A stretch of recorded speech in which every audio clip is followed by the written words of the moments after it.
Church. My name is Sanjana. Today I'm here with Jacob and we're just going to be talking about the new era that we announced and the transition into CITYGATES.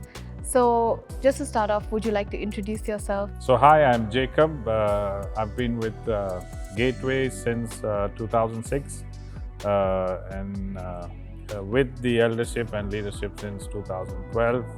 And it's been a wonderful season walking with Gateway over these years. Yeah. So this change into CITYGATES would be a huge thing for you, being a part of the church for so long. So how are you processing this transition spiritually?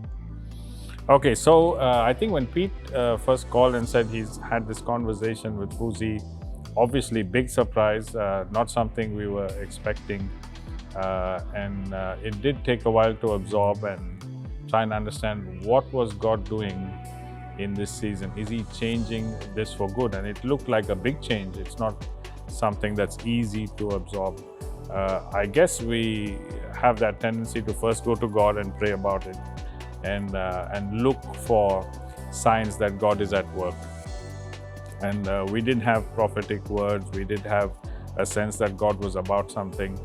And for us, it was also our own family, because we spent 2.5 years with Gateway Creek when it was formed. So it was meeting people whom we knew and had not seen. So in that sense, it was great. And I think the initial reaction for me was there's amazing potential. If this could really work, it would be a big change and would be an influence in the city. And there's a lot that maybe God would like to do. Imagine Him bringing two churches like that together. That means God has big purposes in mind and big plans in mind. So there is some excitement around that. Also a concern on, how would it work and how are we going to make things happen and things like that. So they all go together. And to be honest, we are all still processing and working our way through it.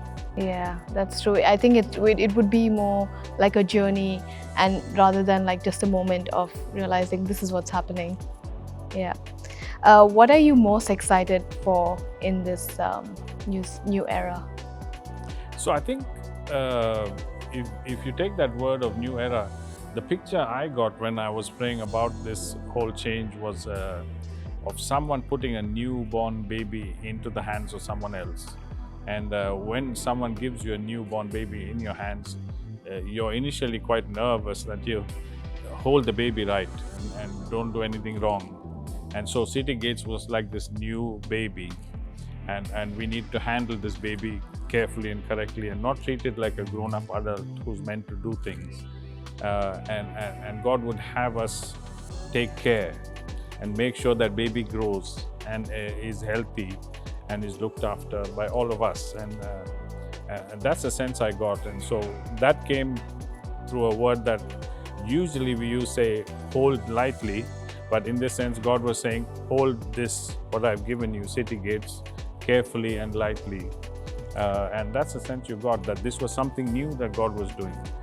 And to pick up something new, you've got to lay down something old. So if your hands are already full with many things, you can't take on something new. So there's also a letting go. And I did sense some evenings that we would have to let Gateway go. It was a strange feeling of sadness that, that time of 16 years was done. And we need to move forward with what God has. So there's excitement on one side, and there is also the I guess the thankfulness and the sadness as well of something that's going away. So yeah, it's a bit of both. Yeah. I think Steve used to say quite a lot like honor the past and embrace the future. So this is just like a huge step for members of both church to like really honor what Gateway and City Hill have done for its members and embrace what CITYGATES will do for the city and the people itself. Yeah, that's right. And I think one of the things I'm kind of sensing is that we should expect different. Don't think of the old patterns or the old way of doing things, but expect God to do something new, even in the way we meet or in the shape or form we do things or in what God would have us get involved in. And I think that something new is underway, and then we embrace that and move forward with it. Yeah. And what would be your biggest advice to church members during this period of transition?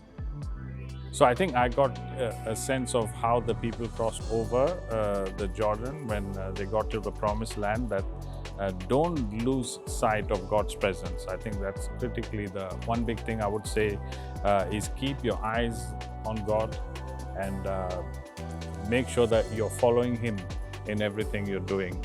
And then God will orchestrate and bring things together, teams together, families together, home groups together, and He will have His way. And that's the most critical thing I would say. He's the one who's leading us towards this path, and I think like even the previous word that you shared, it was something that you gained from your personal time with God, the one holding lightly. So yeah, I think that's really helpful, and just thank you so much for your time. You're welcome. Thank you so much for joining us, and see you next time.